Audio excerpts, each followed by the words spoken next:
Secunderabad parliament పరిధిలో నేను చేసిన అభివృద్ధి ఎవరూ చేయలేదంటూ ఇప్పుడు ప్రస్తుతం ఉన్న ఏదైతే కిషన్ రెడ్డి చెప్తా ఉన్నారు ఇక సెంట్రల్ మినిస్టర్.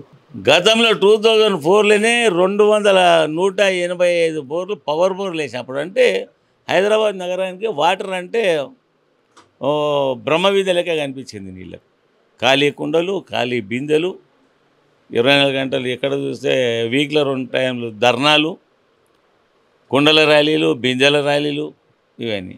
మా ప్రభుత్వం వచ్చినాక ఏ ఒక్క ప్లేస్లో అయినా పవర్కే కానీ వాటర్కే కానీ ఎక్కడ నేను చూస్తారా? ఎవరికే కానీ చిత్తశుద్ధి కావాలి.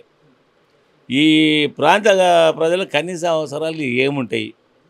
రెప్పపాటు కరెంటు పోయినాయి. మా నాయకుడు రెప్పపాటు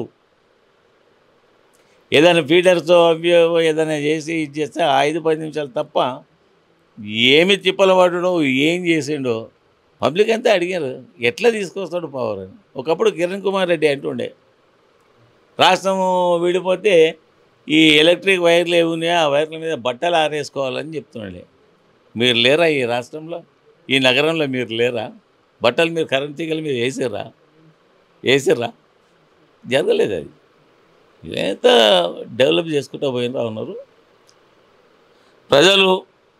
మార్పిట కోరిందా ఏమైంది ఇవన్నీ మేము కూడా మా నాయకుడు కూడా ఊహించలేదు. లేకుంటే ఎన్నికల జమీకులలో మాకు మాటలు రావు. మేము చెప్పాలి, అబద్ధాలు చెప్పాలంటే ఎన్ని వాగ్దానాలు చేయగలుగుతుంటే మేము చెప్పలే. ఉండేదే వాస్తవంగా ప్రాక్టికల్గా ఇంప్లిమెంట్ చేసుకుంటూ పోయినాం.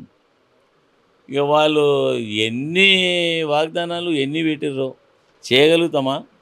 భారతదేశం బడ్జెట్ అయినా కానీ సరిపోదు. అది వీళ్ళు చెప్పిన స్కీమ్లు గిట్ట చేయాలి. No doubt. ఇక నేను పార్టీలను అవి అని ఇక అంత దూరం ఇప్పుడు ఇంకా కాదు. ఎన్నికలు అయితే ఇప్పుడు నిన్న ప్రకటన జరిగింది అభ్యర్థులది. అన్నీ ఇప్పుడే అడిగితే కాదు, సమయం చాలా ఉంది. రోజు మేము కూడా మీడియా మిత్రులు మీరంతా కలుస్తూ ఉంటారు. అంచెలంచెలుగా సబ్జెక్ట్ ఏందో చెప్తా ఉంటాం.